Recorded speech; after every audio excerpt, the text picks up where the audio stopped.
Well, I think there are cycles. I think Yeah. that, you know, we're pretty impatient as a society, and we Yeah. think everything needs to be turned around immediately, and that's just not possible.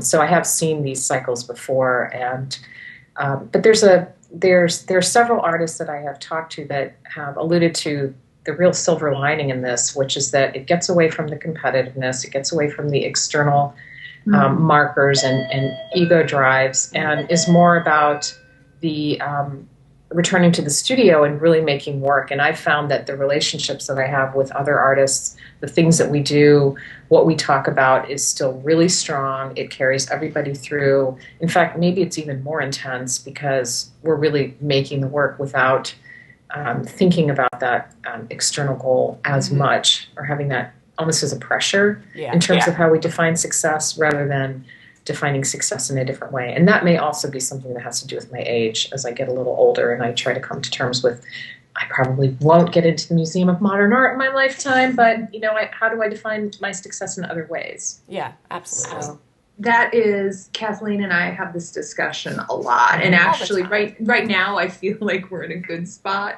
where it's we got into doing what we do because we love it, because we're passionate about it, because we couldn't imagine another life for ourselves, and yet we get lost in the idea of, if I'm not on Broadway, why am I here? That kind of thing. So I love the way that you just put that. That was profound for me. but I want to touch on my mother for a moment, because it wasn't so much that I got a direct message from my parents, we expect you to get married someday. I think the message that was probably clearest had something to do with having someone else in the picture to care for me. Maybe not even so much as to take care of me, but to care for me.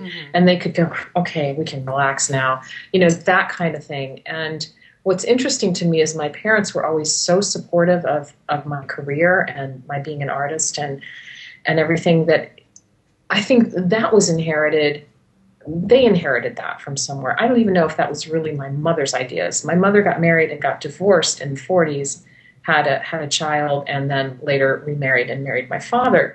So she went through a time where divorce certainly wasn't the norm. Right. She had to fend for herself. She was independent, and she kept working after she got married, although she also didn't earn to the level that my father did.